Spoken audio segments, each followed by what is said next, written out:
सामने संस्थान अगर फॉर्म हो रहा है तो जो है भारत से बाहर क्रांतिकारी गतिविधियां। सबसे पहले अगर हम लोग बात करें तो श्याम जी कृष्ण वर्मा, ठीक है, ये कौन थे? तो ये लंदन में रहते थे, ठीक है, ये एक लॉयर थे और ये एक जर्नलिस्ट थे, ठीक है। सबसे पहला क्वेश्चन आपको इनसे पूछा जाता है कि इंडियन हाउस, ठीक है, इंडियन हाउस जो लंदन में फॉर्म हुआ था 1905 में, ठीक है, ये किनके द्वारा फॉर्म किया गया था? तो याद रखिएगा ये किया गया था श्यामजी कृष्ण वर्मा, ठीक है। ये लंदन हाउस क्या था? तो ये एक हॉस्टल था, ठीक है, जिसमें जो इंडियन स्टूडेंट, ठीक है, जो बाहर बाहर जाते हैं, स्पेशली लंदन में जो रहते थे, उनके लिए बनाया गया था। और उसमें देश, ठीक है, आजादी के लिए, ठीक है, जो भावना होता है वो भी उनके अंदर डाला जाता था। कहा 1905 में ये लंदन हाउस जो हॉस्टल बनाया गया था, बेसिकली जो इंडियन स्टूडेंट जो लंदन में है उनके लिए बनाया गया था, ताकि उनके भी अंदर देश भावना जागृत किया जा सके, ठीक है।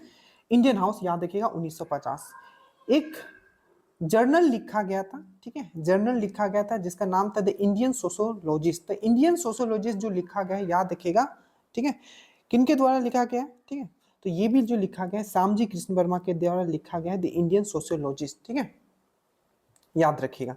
और इसके बाद इंडियन होम रूल सोसाइटी 1905 में Indian home rule society start किया गया था, और 1905 में इंडियन हाउस स्टार्ट किया गया था आपके लंदन में, किनके द्वारा? श्यामजी कृष्ण वर्मा। यहाँ जो इंडियन हाउस बोल रहा हूँ, ये जो हॉस्टल था इसी के, ठीक है, एक स्टूडेंट है आपके मदन लाल धिंगरा, जिसके बारे में हम आगे पढ़ेंगे, ठीक है, जो कि ये वही मदन लाल धिंगरा है जिन्होंने कर्जन वाली को 1909 में लंदन में मार दिया था, ठीक है। तो सबसे पहला क्वेश्चन आपका बनता है कि लंदन में इंडियन होम रूल सोसाइटी का प्रारंभ किसने किया था? तो श्यामजी कृष्ण वर्मा ने किया था। इन्होंने जो जर्नल लिखा था उसका नाम क्या था? The sociologist. Indian home rule society और लंदन हाउस का स्थापना जो 1905 में किसने किया था? तो श्यामजी कृष्ण वर्मा ने। सावरकर, मैंने बताया बीडी सावरकर के बारे में। रास बिहारी बोस बहुत ही इंपॉर्टेंट पर्सन है, इनके बारे में आप पढ़ोगे, ठीक है। ये इंडियन थे जो कि बाद में जाके जापान में बहुत दिन रहते हैं, ठीक है। और कहता है ना कि जो आपका जो हिंद फौज, ठीक है, हिंद फौज का जो आप नाम नाम सुनते हो, या इंडियन आर्मी का जो आप नाम सुनते हो, ठीक है, आपका आजाद हिंद फौज जिसको आप बोलते हो, ठीक है, तो वो किसके दिमाग का उपज था? तो वो था आपका रास बिहारी बोस का। याद रखिएगा किसके दिमाग का उपज था? तो रास बिहारी बोस का ही था, ठीक है। और ये वही रास बिहारी बोस है, ठीक है, जिसने 1942 में, आप देखोगे 1942 में इंडियन इंडिपेंडेंस लीग, मैंने क्या बोला? इंडियन इंडिपेंडेंस लीग 1942 में ये क्या करते हैं? जापान में फॉर्म करते हैं। जब भी मैं बाहर का बात करूं, कोई भी संस्थान अगर फॉर्म हो रहा है, तो जो बाहर जो इंडियन है पर वो बाहर रह रहे हैं, तो वो कम्युनिटी बनाते हैं, संस्था बनाते हैं, और वहां से क्या करते हैं? देश को आजादी के लिए वो अपना जितना, ठीक है, एफर्ट हो सकता है वो डालते हैं। तो उसी तरीके से आपका इंडियन इंडिपेंडेंस लीग जो बनाया गया था 1942 में, वो रास बिहारी बोस के द्वारा ही बनाया गया था। और आजाद हिंद फौज जो 1942 में बनता है, किसके द्वारा? आपका कैप्टन मोहन सिंह के द्वारा बनाया जाता है। और कैप्टन मोहन सिंह को बोलता कौन है बनाने के लिए?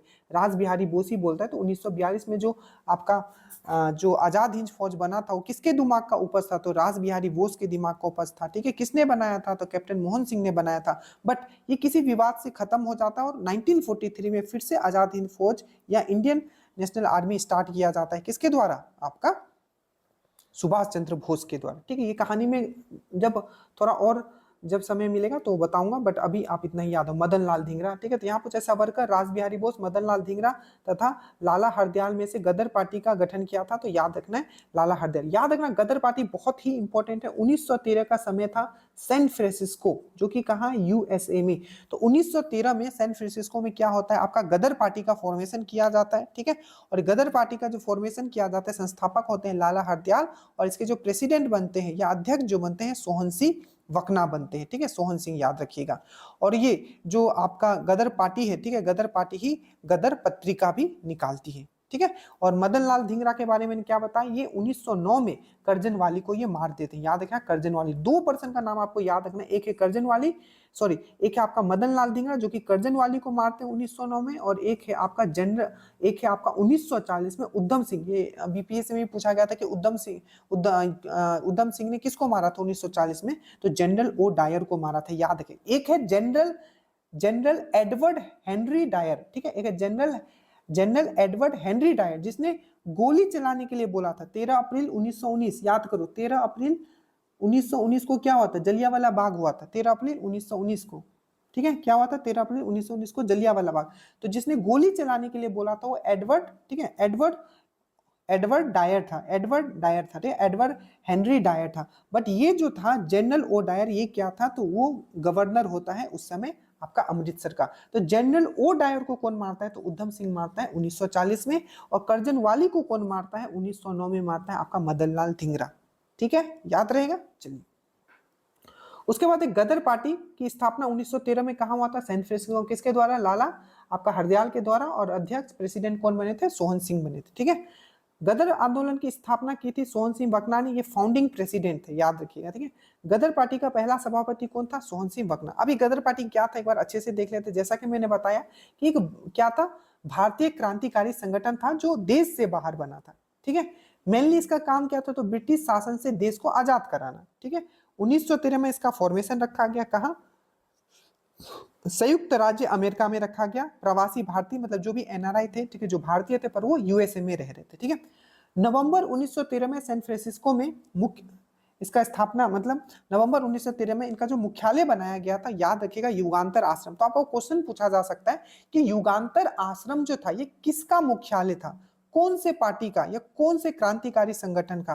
तो आपको याद रखना है ये किसका था, तो ये था आपका किसका, गदर पार्टी का था, याद रहेगा। और याद रखिएगा इन्होंने पत्रिका भी निकाला था, गदर। ठीक है, गदर पार्टी नहीं निकाला था, क्या निकाला था, गदर। ठीक है, लाला हरदयाल के नेतृत्व में बाबा सोहन सिंह बगना इसके अध्यक्ष थे। ठीक है, याद रखिएगा ये चीज बहुत इंपॉर्टेंट है। गदर पार्टी 1913 सैन फ्रांसिस्को, याद रखिएगा, युगांतर आश्रम। प्रथम विश्व युद्ध के दौरान सक्रिय होने वाला गदर क्रांतिकारियों का आधार स्थल था पश्चिमी अमेरिका, याद रखिएगा। ठीक है, गदर पार्टी का स्थापना हुई थी, तो आपको याद रखना, संयुक्त राज्य अमेरिका में। ठीक है, जो टॉपिक इंपॉर्टेंट है तो उससे ज्यादा क्वेश्चन पूछा गया। ठीक है, ये सब क्वेश्चन आए हुए। गदर क्या था, तो भारतीयों का एक क्रांतिकारी संघ जिसका प्रधान कार्यालय कहाँ था, सैन फ्रांसिस्को में था। ठीक है, गदर क्रांति छिड़ने में सबसे बड़ा, जो गदर पार्टी जो छिड़ा उसमें जो सबसे बड़ा योगदान किसका था, क्योंकि वो था आपका 1914 से 1918 में क्या होता है, आपका वर्ल्ड वार वन होता है। ठीक है, वर्ल्ड वार वन बहुत बेहतरीन तरीके से हमने पढ़ा है, आपको भी वीडियो अपलोड किया जाएगा। तो गदर क्रांति, ठीक है, छिड़ने का, क्योंकि गदर क्रांति कब होता है, 1913 में गदर पार्टी फॉर्म होता है, और 1914 से 1918 जो होता है ये फर्स्ट वर्ल्ड वार का समय होता है। ठीक है,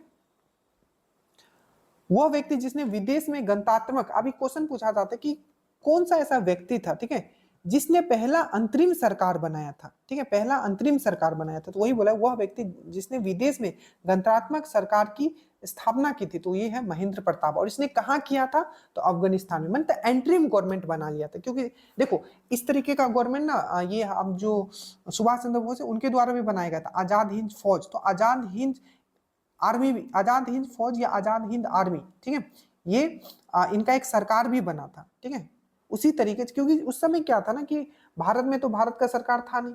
ठीक है, तो जो जहां हो सकता है, ठीक है, वो वहां गवर्नमेंट फॉर्म करते थे। ठीक है, और वहां से फिर आजादी के लिए वो लड़ते थे। ठीक है, तो ये है आपको पहला क्वेश्चन पूछा जाएगा कि गणतात्मक सरकार या अंतरिम सरकार किनके द्वारा फॉर्म किया गया था अफगानिस्तान में, तो याद रखिएगा महेंद्र प्रताप। और इन्होंने भी इंडियन इंडिपेंडेंस लीग ये 1915 में करते हैं। एक मैंने बताया जो सबसे इंपॉर्टेंट है 1942 वाला इंडियन इंडिपेंडेंस लीग, वो किसने किया था, तो वो क्या था, राज बिहारी बोस ने, जिसने क्या किया था, जिनके दिमाग का उपज था आपका आजाद हिंद फौज। और उन्होंने ही सबसे पहले आजाद हिंद फौज, ठीक है, मोहन सिंह को कहा, और मोहन सिंह ने फिर आजाद हिंद फौज का फॉर्मेशन रखा। ठीक है, तो 1942 में इंडियन इंडिपेंडेंस लीग राज बिहारी बोस, 1915 वाला Indian independence league Mahendra Pratap, ठीक है, जिन्होंने सरकार बनाया था कहाँ, आपका अफगानिस्तान में। ठीक है, अब यहाँ इसको हम लोग थोड़ा और देखते हैं। वह स्थान जहां प्रथम महायुद्ध के दौरान भारत की अंतरिम सरकार बनी, ठीक है, जिसके प्रेसिडेंट, ठीक है, कौन थे, आपके राजेंद्र महेंद्र प्रताप, तो वो है अफगानिस्तान। वही चीज मैंने बताया 1915 में फॉर्म हुआ था, कहाँ, आपका अफगानिस्तान में हुआ था। किनके द्वारा फॉर्म किया गया था, राजा महेंद्र प्रताप। इसके प्राइम मिनिस्टर कौन बने थे, ठीक है, ये तो प्रेसिडेंट थे, तो मौलवी बरकतुल्ला, आपको याद रखना। इंडियन इंडिपेंडेंस लीग भी इनके द्वारा फॉर्म किया गया था महेंद्र प्रताप के द्वारा 1915 में। ठीक है, भारतीय क्रांति की मां किसे कहा जाता है, तो याद रखिएगा बिकाजी रुस्तम कामा। भारतीय क्रांति का मां किसे कहा जाता है, ठीक है, आपका मदर ऑफ इंडियन रिवोल्यूशन किसको कहा जाता है, तो विकाजी रुस्तम कामा को बोला जाता है। याद रखिएगा विकाजी रुस्तम कामा, भारतीय क्रांति की मां कहलाती है विकाजी रुस्तम कामा, अच्छे से याद रखिएगा। ठीक है, विकाजी रुस्तम कामा। और याद रखिएगा विकाजी रुस्तम कामा ग्रांड, एक क्वेश्चन और बनता है कि grand old lady of India, ठीक है, grand old lady of India किसको कहा जाता था, अरुणा आसिफ अली को। ठीक है, किसको? Grand old lady of India किसको कहा जाता है? तो अरुणा आसिफ अली को कहा जाता है। ये चीज आपको अच्छे से याद रखना है, अरुणा आसिफ अली को कहा जाता है। ठीक है, याद रहेगा। मैडम विकाजी कामा से संबंधित सही कथन है, याद रखिएगा। मैडम विकाजी कामा जिनको क्या कहा जाता है? भारतीय क्रांति का मां कहा जाता है।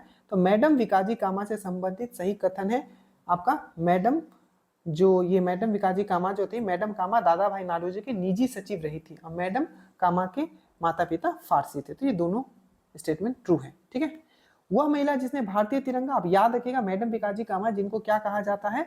आपका भारतीय क्रांति का मां कहा जाता है। ये पहली, ठीक है, भारतीय मतलब वह महिला जिसने भारतीय तिरंगा सबसे पहले फहराया था। तो याद रखिएगा 1907 का ये समय था और जगह था आपका जर्मनी का स्टुटगार्ट। तो ये दोनों क्वेश्चन पूछा गया कि वह महिला जिसने भारतीय तिरंगा सबसे पहले फहराया, विकाजी कामा, और ये भी पूछा गया कहां? तो स्टुटगार्ट आपका जर्मनी में, कब? तो 1907 में। ये चीज आपको याद रखना है।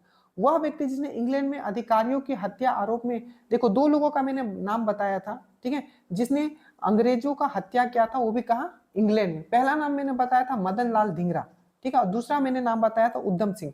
थोड़ा डिटेल याद रखिएगा। मदन लाल धिंगरा ने करजन वाली को मारा था 1909 में और उधम सिंह ने मारा था आपका किसको? माइकल ओ डायर को, जो कि कौन था? गवर्नर था किस समय? आपका जलियांवाला बाग का, उसका ही देखो 1913 में हुआ था, देखो, और अभी उसका बदला कब लिया है? 1940 में। ठीक है, वह बात जो मैडम विकाजी कामा, बरकतुल्ला, वीएस आयर, एम एन रॉय, वे सभी में, ठीक है, मतलब बेसिकली इन सब में कॉमन क्या है? मैडम विकामा का बात करें, बरकतुल्ला का, वीएस अय्यर का बात करें, एम एन रॉय का बात करें, वे सभी क्या है? तो प्रमुख क्रांतिकारी स्वतंत्रता आंदोलन की अवधि में भारत से बाहर रहकर भी भारत की आजादी के लिए इन्होंने काम किया था। अब एक बहुत बड़ा इंपॉर्टेंट इंसिडेंट आता है, कमाटा गारो इंसिडेंट।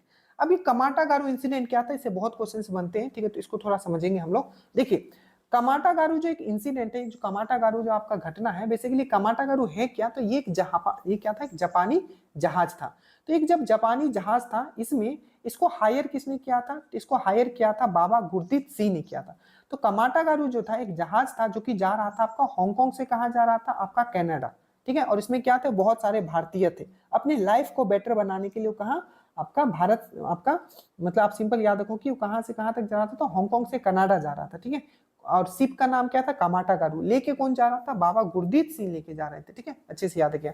बट जब ये कनाडा पहुंचता है, ठीक है, तो वहां उनको उतरने नहीं दिया जाता है। ठीक है, जो भी इंडियन होते हैं उनको वहां उतरने नहीं दिया जाता और ये वापस जो शिप है भेज दिया जाता है इंडिया बजबज बंदरगाह, जो आपका कोलकाता बजबज बंदरगाह पे ये जो आपका कमाटा गारू जो ये आपका शिप है वापस आता है और फिर वहां क्या है आपका इंडियन और जो आपका ब्रिटिश है उसमें झड़प होता है और काफी लोग मर भी जाते हैं। तो यही इंसिडेंट है कमाटा गारू का यात्रा इंसिडेंट। ठीक है, तो कमाटा गारू कनाडा यात्रा पे निकला, एक क्या था? जलपोत था। कब? 1914 में। 1914 में एक दुखद घटना घटी जिसमें कि एक जापानी जहाज कमाटा गारू मारू ने के यात्रियों को उनकी जाति के कारण कनाडा में प्रवेश वंचित कर दिया गया था, जो कि कहां से कहां जा रहा था? हांगकांग से कनाडा जा रहा था। अब यही क्वेश्चन पूछा गया, ठीक है, कि सरदार अजीत सिंह, बाबा गुरदीप सिंह, ऑप्शन दिया कि कमाटा गारू घटना से संबंधित है। तो कमाटा गारू घटना से संबंधित है, यह आपका बाबा गुरदीप सिंह।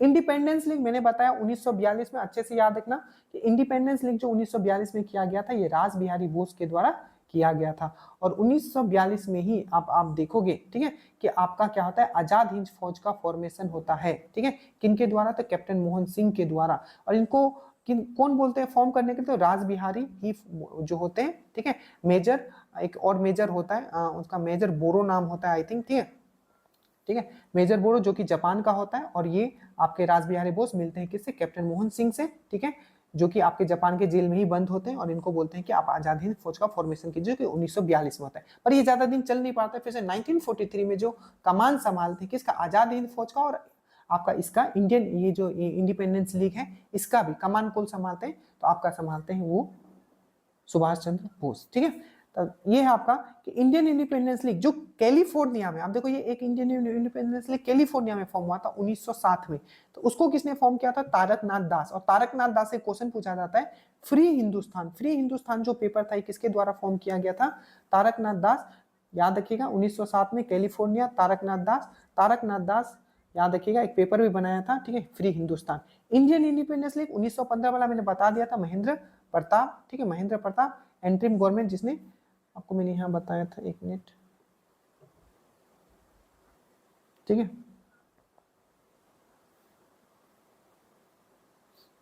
ये देखिए महेंद्र प्रताप मैंने बताया था यहाँ, ठीक है। तो ये वही महेंद्र प्रताप जी ने इंडियन इंडिपेंडेंस 1915, और 1915 में उन्होंने अंतरिम गवर्नमेंट भी फॉर्म किया था, ठीक है। और उस समय इंडिया इंडिपेंडेंस लीग भी उन्होंने फॉर्म किया, ठीक है, महेंद्र प्रताप।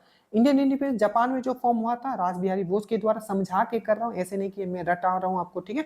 1943 में क्या होता, सुभाष चंद्र बोस, फिर से मैंने बताया था 1942 में रास बिहारी बोस, ठीक है, इंडियन इंडिपेंडेंस लीग का फॉर्मेशन करता है, और 1943 में जो प्रेसिडेंट बन जाते हैं, कौन बन जाते हैं इसका, आपका सुभाष चंद्र बोस। आजाद हिंद फौज रास बिहारी बोस, कैप्टन मोहन सिंह के द्वारा ये फॉर्म किया जाता है, ठीक है। बट सुभाष चंद्र बोस जो इसका कंट्रोल ले लेते कम 1943 में सिंगापुर में। तो 1940 ये क्या होता है, दब जाता है। 1942 में बनता तो है आजाद हिंद फौज, बट उस लेवल से फेमस नहीं हो पाता।